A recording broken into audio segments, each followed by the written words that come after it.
Hello everyone, welcome back to BM education class 8। तो आज हम पढ़ेंगे women caste and reform. Women यानी औरत होता है, कास्ट यानी जाति होती है, और रिफॉर्म उनके लिए क्या क्या बदलाव किए गए। ये जो वुमेन्स के लिए जो सारी चीज़ें होती थी उनके लिए कुछ बहुत सारे बदलाव किए गए हैं। तो इस चैप्टर का आज हम लेक्चर 1 करेंगे, ठीक है। तो शुरू करते हैं कुछ ओवरव्यू के साथ। अगर आप 200 ईयर्स यानी 200 साल पहले को देखोगे और आज को देखोगे तो आपको पता चलेगा जो लिविंग ऑफ वुमेन्स यानी औरतों की जिंदगी पूरी तरह अलग है, टोटली डिफरेंट, पूरी तरह अलग है। क्योंकि पहले के जमाने में ना कोई वुमेन एम्पावरमेंट था, क्या फिर कोई वुमेन एजुकेशन था। ये सारी चीजें अब हुई है ना। वुमेन को एम्पावरमेंट दिया जा रहा है कि आप काम करिए, आप मेल के बराबर है, आप बिजनेस खड़ा कर सकते हो, आप जॉब कर सकते हो, आपके लिए रिजर्वेशन है, आप सब कुछ कर सकते हो, और समाज में आपका भी इक्वली बराबर है, यानी इक्वली हिसाब है। बट उन जमाना में उन्हें बहुत सारे चीजों के लिए रुकावट थी। जैसे कि आप बड़ों के सामने नहीं बैठ सकते, पुरुष के समाज के सामने आप अपना मत नहीं दे सकते, आप स्कूल नहीं जा सकते, शिक्षा नहीं कर सकते, आप टीचर नहीं बन सकते, आप डॉक्टर नहीं बन सकते, आप तो नौकरी नहीं कर सकते, आप बाहर अकेले नहीं जा सकते, घूंघट करके नीचे डालकर खड़ी रहते थे, घूंघट नहीं उठा सकते, किसी के साथ बात नहीं कर सकते, सिर्फ काम कर सकते हो, जिससे खुल से खुला खोला दिल से खुला दिल से बात नहीं कर सकते। ऐसा होता था, बहुत सारे रजिस्ट्रिक्शन थी, ठीक, जो कि अच्छी बात नहीं थी, बट क्या करें, उस समय ने थी। और उस समय जो विडोज थे, विडोज यानी विंडो नहीं है, विडोज, विडोज यानी होता है विधवा, क्लियर है, विधवा। और उन विडोज को क्या कहा जाता था, सती कहा जाता, सती यानी वर्चरियस। और उस जमाने में एक रूल था कि वो विडो कब होते, जब उनका हस्बैंड यानी पति मर जाता था। मरने के बाद, मान लीजिए उनका पति मर गया है, वो मरने के बाद क्या करता है, लाश को जलाया जाता है। उस लाश को जलाने के साथ जब लाश जल रही होगी, और उनका रूल था कि जब आपके पति का यानी जिसका पति मरा होगा वो उसका लाश जल रहा होगा, जिसका पति मरा होगा वो खुद वहां पर आके अपने पति के जो चिता के ऊपर लेट जाएगी और लेट के खुद का खुद मर जाएगी। सती यानी कहा जाता है पवित्र, सती यानी होता है पवित्र। बट ये सारी चीजें पवित्र नहीं थी, क्योंकि वो खुद को खुद कैसे मार सकती थी, यानी उसका जो मर गया तो वो मर गया, ये अगर जिंदा रहती तो अच्छी रहती ना, बेकार में ही इसे मारा जा रहा है। अगर ये नहीं मरेगी तो इसे समाज में लोग यहाँ कहेंगे, समाज से निकाल देंगे, घर नहीं देंगे, खाना नहीं देंगे। तो वो अगर बच जाती है तो बचते बचते ही उसे मार देंगे लोग। तो इसलिए वो डर मर कर क्या कहते हैं, अपने हस्बैंड के चिता के ऊपर, अपने हस्बैंड के फ्यूनरल ड्राइव के ऊपर लेट जाती है। और उसका हस्बैंड तो मर गया, उसकी चिता जल रही है, ये उसके ऊपर सोकर ये खुद भी वो मर जाती है, ठीक। यानी उसका पति मर गया तो वो भी मर गई, ऐसा मानना था। वो खुद को खुद बर्निंग देमसेल्स, जो बुधवा थे उन्हें सती कहा जाता था, यानी वर्सरियस। और वो क्या करती थी, वो सोचती, वो चूज करती कि अपने बर्निंग देमसेल्स, खुद को खुद जला देती थी। कहाँ पर, अपने हस्बैंड्स के फ्यूनरल, जहां पर उनके हस्बैंड का चिता जल रहा था वहां पर लेटकर अपने आप को जला देती थी। जो लोग थे, ये जो लोग हैं यही तो सब कुछ कर रहे हैं। ये जो लोग हैं इन्होंने ही तो कास्ट के अलग अलग डिवाइड कर दिए हैं, ये ब्राह्मण है, ये क्षेत्र है, ये शूद्र है। जैसे कि माना जाता है जो ब्राह्मण्स होते हैं, वो जो ब्राह्मण्स होते हैं और जो क्षेत्रीयज होते हैं, ये क्या है, ये दोनों क्या है, अपर कास्ट माने जाते हैं। और आफ्टर देम ट्रेडर्स, देखिए ब्राह्मण क्या होता है, ब्राह्मण ब्राह्मण यानी पुजारी, यानी सबसे श्रेष्ठ भगवान के पास वाले व्यक्ति। और दूसरे फिर कौन होता है, रूलर्स, रूलर्स। देखिए ये होते हैं गॉड, ब्राह्मण को ही गॉड माना जाता था उस समय। गॉड के बाद आएगा रूलर, तो रूलर कौन होता था, रूलर उस समय का रूलर होता है क्षेत्रीय, राजा, जो महाराजा थे वो क्षेत्रीय थे। फिर ट्रेडर्स, जो ट्रेडिंग करते हैं यानी बिजनेस करते हैं, और मनी लेंडर्स जो जमींदार थे, जमींदार लिख लेते हैं यहाँ पर, जमींदार थे। ये सारे लोग क्या थे? ट्रेडर्स। और जमींदार कौन थे? वैश्यस, जो ट्रेडर्स बिजनेसमैन, और जमींदार उस जमाने के वैश्यस को ट्रेडर्स कहा जाता था। ये क्लियर है? और जो लोअर कास्ट कौन थे? शूद्र। शूद्र थे लोअर कास्ट, सबसे लोअर कास्ट, जहां उनके अंदर पीजेंट्स होते थे, आर्टिसंस होते थे, वेवर्स, पोटर, ठीक है। ये सारे the attitudes woman the attitudes towards women and social custom starts from 19th century. यानी 19th सेंचुरी एक ऐसा समय था, एक ऐसा सेंचुरी था जहां पर जो एटीट्यूड था, जो व्यवहार था लोगों का औरतों के प्रति, और ये जो सोशल कस्टम, ब्राह्मण क्षत्रिय क्या होंगे? सोशल यानी अपर कास्ट यानी भगवान होंगे। शूद्र जो वैश्य क्या होंगे? ट्रेडर्स होंगे। और शूद्र कोई काम करने यार, पीजांट है, गरीब आदमी। ये जो मान्यता थी थोड़ी थोड़ी चेंजेस होने लगे। कब कब सर? 19th century. ये थोड़ा सा बता रहे हैं, लेक्चर थोड़ी सी लंबी हो सकती है, देखना, क्लियर करते आएंगे एक एक पॉइंट।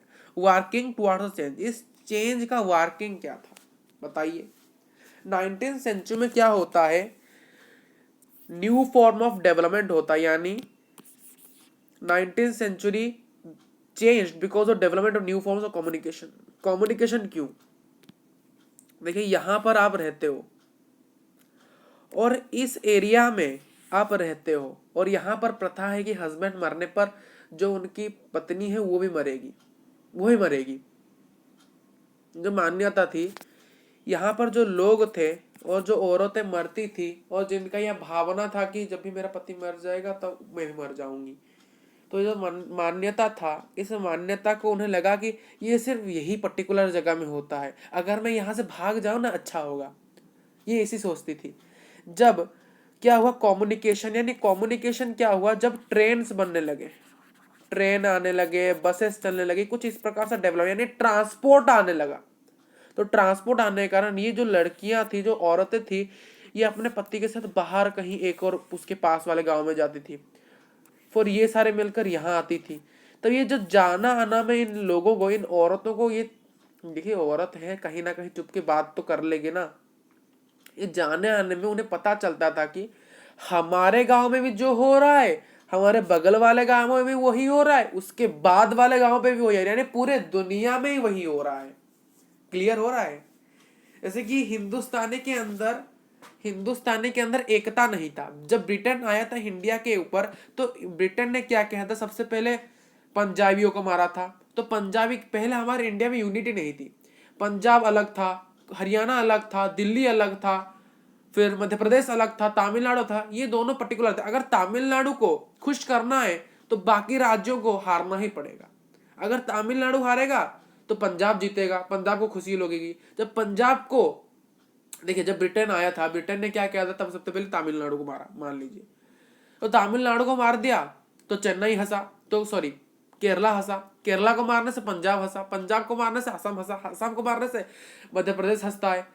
तो यहाँ पर एकता नहीं थी। इसको मारने से वो खुश हो जाते हैं, सोचते ये तो हमारा भाई ने। जब पता चला कि ट्रांसपोर्ट आने लगा, कम्युनिकेशन होने लगा, जब पंजाब के लोग उत्तर प्रदेश आने लगे, उत्तर प्रदेश के लोग हरियाणा जाने लगे, तो पता चला कि जो ब्रिटेन भाई साहब है ये सभी लोग को मार रहे हैं। ये पंजाब को ही मार रहे हैं, हरियाणा को ही मार रहे हैं, मध्य प्रदेश को ही मार रहे हैं। उनको लग रहा था कि ये सिर्फ उसी पर्टिकुलर स्टेट को ही मार रहे हैं और हम सब खुश हो रहे हैं। ठीक, जब उन्हें पता चला कि ये पर्टिकुलर स्टेट को नहीं मारे, पूरे भारत में हमको मारने, तब हमने सोचा कि हम एकता रहेंगे। तो उसी प्रकार जब ये यहां से यहां कम्युनिकेशन इनका होने लगा, यानी यहां से यहां जहां जाने आने करने लगे, तब इन्हें पता चला कि ये सभी जगह में जो सिस्टम सही है, तो इस सिस्टम को क्या करना चाहिए? मॉडिफाइड करना चाहिए, बदलना चाहिए। इसीलिए 19th सेंचुरी को प्रमुख माना गया। ट्रांसपोर्ट्स आने लगे, जैसे कि सोशल रिफॉर्मर, जैसे कि राजा राम मोहन राय और ब्राह्मो फाउंडेड ब्राह्मो समाज इन कलकत्ता। देखिए राजा राम मोहन राय ने जो सती प्रथा थी, जो सती सिस्टम था, औरतों का मरना अपने पति के मरने पर, इसी चीज को बंद किसने किया था? इस व्यक्ति ने, राजा राम मोहन राय वेस्ट बंगाल के थे, वेस्ट बंगाल के थे, जिन्होंने ब्राह्मो समाज को बनाया था। कहां पर? कलिकटा। देखिए कलिकटा लिखा गया, यानी वेस्ट बंगाल के ही एक सोशल रिफॉर्मर थे, सोशली बदलाव लाना चाहते थे।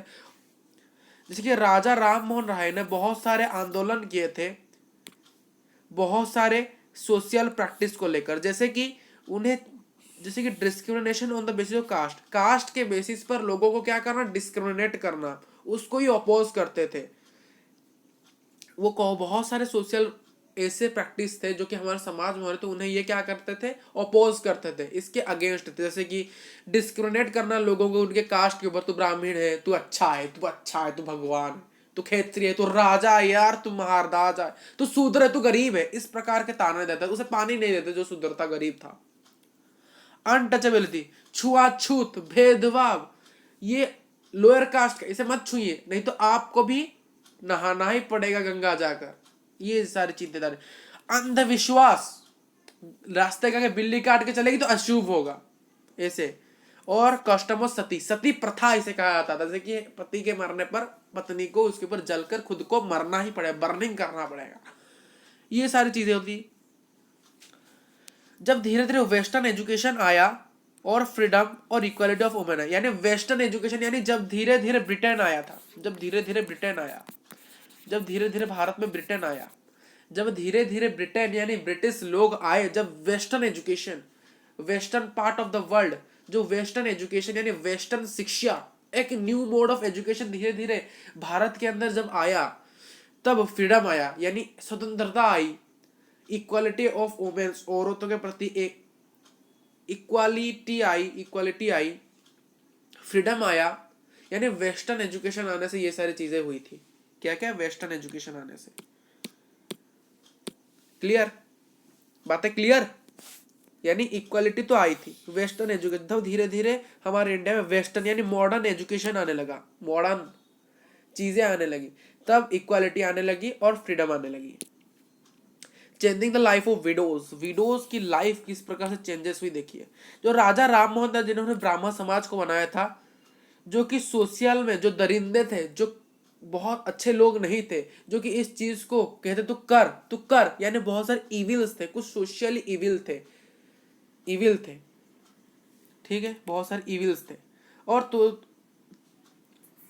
किसके साथ फाइट करने के लिए बनाया था? जो सोशल में, जो समाज में अच्छे लोग नहीं थे, बुरे लोग थे, उनके लिए उन्होंने कैंपेन को बनाया था। प्रैक्टिस ऑफ सती, सती को जो था प्रथा, सती प्रथा के अगेंस्ट में कैंपेन भी की थी। बहुत सारे ब्रिटिशर ने, जो जब धीरे धीरे ब्रिटिशर आए थे, उन्होंने इस चीज को क्रिटिसाइज किया था, उन्हें ये सी बातें अच्छी नहीं लगी, इंडियन के ट्रेडिशंस और कस्टम्स, इंडिया के पुराने जो ख्यालात वाले देश, इंडिया पुराने ख्यालात वाला देश, उन लोगों को पसंद नहीं आया। किन्हें पसंद नहीं आया? ब्रिटिशर को पसंद नहीं आया। तो 1829 में सती प्रथा को बैन कर दिया गया, पूरी तरह से बैन कर दिया गया। और वोमेन्स की शिक्षा के ऊपर, यानी लड़कियों की शिक्षा के ऊपर सपोर्ट किया गया। बहुत सारे, अगर रिलीजियस फील्ड की देखी जाए, जो रिलीजियस फील्ड में देखा गया, तो वहां पर जो वर्शिप, जो मान्यता थी और जो रिचुअल्स थे, जो पुराने ख्याल के रिचुअल्स थे, जैसे कि हम कहते हैं कुंडली का खंडन करने के लिए इसके साथ जानवर के साथ शादी किया जाता है, वो सारे पुराने ख्यालात को भंग किए गए। जो ईश्वर चंद्र विद्यासागर, ये एक और रिफॉर्मर है, जो कि एक सबसे मोस्ट रिफॉर्मर है, ठीक है, जो कि सजेस्ट करते थे कि विडोज की रीमैरेज ऑफ विडोज, यानी जो विधवा हो गए, जिनके पति मर गए थे और विधवा हो गए थे, उन्हें एक और बार शादी करने चाहता था, यानी उनके पुनर्विवाह। 1856 में ब्रिटिश ने पास किया था एक लॉ, विडोज जो विधवा थे वो एक और बार शादी कर सकते हैं, यानी 1856 में ब्रिटिशर ने इस चीज को, लॉ को पास कर दिया था, हाँ जो विधवा है वो एक और बार शादी कर सकते हैं। स्वामी दयानंद सरस्वती आर्य समाज का फाउंडर है, जो कि 1875 में क्या था, जो कि विडो मैरिज को भी सपोर्ट करते थे, जो कि ऑल्सो विडो मैरिज को सपोर्ट करते थे। पूछा आता है राजा राम मोहन क्या करते थे? सती प्रथा के अगेंस्ट थे। डिस्क्रिमिनेशन ऑफ कास्ट, ये वाला पॉइंट लिख लेना। राजा राम मोहन राय के बारे में पूछा है तो ये तीसरा पॉइंट आप लिख सकते हो, ये पूरा पॉइंट लिख लेना, ठीक। और मेनली पूछा था वो क्या करते, तो सती प्रथा को उन्होंने अगेंस्ट किया था। ईश्वर रामचंद्र विधवा का पुनर्विवाह, ठीक। और स्वामी दयानंद सरस्वती, हाँ स्वामी दयानंद सरस्वती ने आर्य समाज को फाउंड किया था 1875 में, वही सेम ईश्वर विद्यासागर का जो थॉट था उसी के साथ ये सहमत थे। ये एक लास्ट साइल है, इसे खत्म करके लेक्चर खत्म होगा। गर्ल्स क्या करने लगे, स्कूल जाने लगे। बहुत सारे रिफॉर्मर थे कि जो वोमेन्स जो एजुकेशन है गर्ल्स वोमेन्स की कंडीशंस है, आजकल जो वोमेन्स की कंडीशन है यानी वो अशिक्षित थे, उन्हें भी लगता था हाँ ये सही बात है, पति परमेश्वर होता है, ये सही बात है, उसके साथ मर जाना चाहिए। तो इसीलिए उन्हें जब एजुकेट करना ही जरूरी समझा, क्योंकि जब वो एजुकेशन पाएंगे तो उन्हें पता चला कि ये सारी चीजें बकवास है। बहुत सारे रिफॉर्मर जो कि बॉम्बे में थे, विद्यासागर जो कि कलकत्ता में थे, उन्होंने लड़कियों के लिए स्कूल बनाए थे। बहुत सारे इनारोगेशन 19th सेंचुरी यानी आधे 19th सेंचुरी के अंदर लड़कियों के लिए पहला स्कूल बनाया गया था। बहुत सारे लोग डरते थे अपने लड़की को घर से बाहर लेने के लिए और prevent from doing domestic duties, और वो सोचते थे कि अगर ये स्कूल जाने लगेगी तो घर का काम कौन करेगा। उन्हें डर था, अगर अपने वो उन्हें डर यह था कि देखिए ये क्वेश्चन आता है, ये क्वेश्चन आता है, इसके ऊपर क्वेश्चन आता है, write some things about when the girl begin to school. तो क्या क्या हुआ था, ये सब पॉइंट्स लिखना पड़ेगा आपको, सभी पॉइंट्स लिखने पड़ेंगे। ठीक है, ये सही पॉइंट्स आपको लिखने पड़ेंगे। तो मिड 19th सेंचुरी के अंदर लोगों को डर था कि वो अपने बेटी को अगर शिक्षा देंगे तो वो घर का काम क्या कौन करेगा, फिर वो हमको घर का काम कौन करेगा, उनका ऐसा मान्यता था। बहुत लोग बोलते थे कि लड़की को पब्लिक प्लेस, जो प्लेस पे सभी बात कर रहे वहां पर नहीं अलाउ करना चाहिए, क्योंकि वो उनसे इन्फ्लुएंस हो जाएगी। यानी उन्हें डर था कि अगर ये बाहर जाकर एजुकेशन लेगी तो फिर इसे पता चलेगा कि सती प्रथा कुछ नहीं है, कास्ट कुछ नहीं है, अनटचल्ड कुछ नहीं है, और वो उनसे इन्फ्लुएंस हो जाएंगे पब्लिक स्पेस। जब कम्युनिकेशन होता है, जब आप बाहर जाते हो ना, जब आप अपने घर में रहते हो आप कुछ नहीं सीख पाते, जब आप एक जगह से अलग जगह जाते हो तो आपको लगता है हाँ कुछ है यहाँ पर बात। जो अरिस्टोक्रेटिक मुस्लिम फैमिलीज थे नॉर्दर्न इंडिया में, जो एक मुस्लिम फैमिली था नॉर्थ इंडिया में, women learn to read the Quran in Arabic. They taught the women's home to teach. एक मुस्लिम फैमिली थी नॉर्थ इंडिया में जो कि चाहते थे कि लड़कियों को क्या करना चाहिए, कुरान कुरान पढ़ना चाहिए, कुरान अरबिक में पढ़ना चाहिए, और वो उन्हें जाती थी घर में टीच करने के लिए। एक फैमिली था जो कि एक फैमिली एक अरिस्टोक्रेटिक मुस्लिम फैमिली था नॉर्थ इंडिया में। वो उसकी उनका मान्यता था कि लड़कियों को कुरान पढ़ना चाहिए जो कि अरबिक में लिखा हुआ। तो इसीलिए वो फैमिली जाके लोगों के घर घर में उनके लड़कियों को पढ़ाती थी उस चीज। यानी देखो वो उस जमाने में किस प्रकार के रिफॉर्मर थे। तो थैंक यू, लेक्चर बहुत आसान से खत्म हो गया है। तो thank you for watching this video.